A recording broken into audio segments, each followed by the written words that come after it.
કોંગ્રેસના આગેવાનો ગુજરાતની અંદર પણ રાહુલ ગાંધીના ઇશારે વોટ ચોરી, મત ચોરી આ બધા મુદ્દાને લઈ અને અમિત ચાવડાજીએ જે પ્રમાણે નિવેદન આપ્યું, મારે અમિત ચાવડાજીને કહેવું છે કે પહેલાં ટેકનિકલ બાબતો જાણ્યા વગર જે પ્રમાણે બિહારની હાર ભાળી ગયેલા રાહુલ ગાંધી બાલિશ વાતો કરી રહ્યા છે, એ વાતોની અંદર તમે તો માંજેલા રાજકારણી છો, તમે પણ શુક્રાવી વાતોમાં આવો છો. કારણ કે જો પહેલાં તો ચૂંટણી પંચ સ્વાયત્ત છે અને આ જે ચૂંટણી પંચ છે એ તમને કર્ણાટક, હિમાચલ પ્રદેશ, તેલંગાણા આ 3 રાજ્યોમાં પૂર્ણ સરકાર આપી છે અને આ જે ચૂંટણી પંચની સાથે તમે તામિલનાડુ અને ઝારખંડની અંદર બીજા પક્ષ સાથે ભેગા મળીને સરકાર ચલાવી રહ્યા. એટલે 5 રાજ્યોમાં જ્યારે તમારી સરકાર ચાલે છે તો શું ત્યાં વોટ ચોરી નહોતી? આક્ષેપ લગાવ્યા પહેલાં થોડું તો વિચારો. બીજું કે જે ચૂંટણી પંચની અંદર મતદાર યાદી જે પ્રક્રિયા છે સતત ચાલતી પ્રક્રિયા છે. દર 6 મહિને નવી મતદાર યાદી પ્રસિદ્ધ થતી હોય છે. નામ એડિશન, ડિલિશન અને મોડિફિકેશન થતા હોય છે.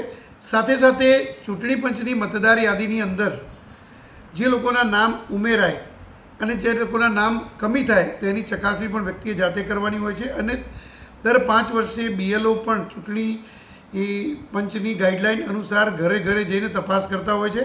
અને જ્યારે ચૂંટણીની જાહેરાત થતી હોય છે અને એની આખરી મતદાર યાદી પ્રસિદ્ધ થતી હોય છે ત્યારે મતદાર યાદીની અંદર જે લોકોએ કદાચ નામ કોઈના કમી કરાવવાના રહી ગયા હોય અને નવી જગ્યાએ ગયા હોય એના નામ પણ ત્યાંથી કમી થઈ જાય છે અને એક જ નામ થાય છે. છતાં પણ કદાચ શરત ચૂકથી કોઈના 2 નામ રહી ગયા હશે તો મારે અમિત ચાવડાજીને કહેવું છે કે તમે જે કોઈ પણ એક વિધાનસભા ઉઠાવો, એ વિધાનસભાની અંદર થયેલું મતદાન જુઓ અને એ મતદાનમાં કેટલા મતદારોએ મતદાન કર્યું છે અને એ પૈકીના એક જ નામવાળા 2 મતદારો હોય તો બંનેનું મતદાન થયું છે કે નહીં એની પહેલાં ચકાસણી કરો ને.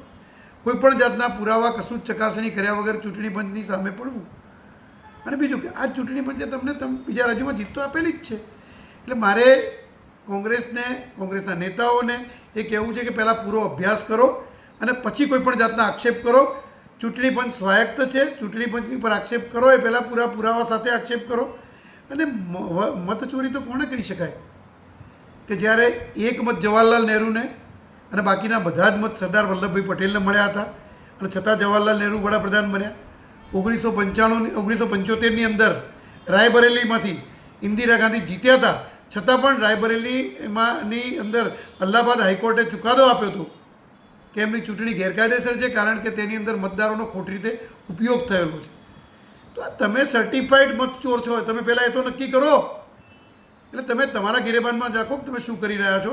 બીજું કે કોઈપણ જાતના આધાર પુરાવા વગર ચૂંટણી પંચ પર આક્ષેપ કર્યા પહેલાં મારે અમિત ચાવડાજીને કહેવું છે કે પહેલાં પૂરેપૂરું ચકાસણી કરો અને પછી આક્ષેપ કરો.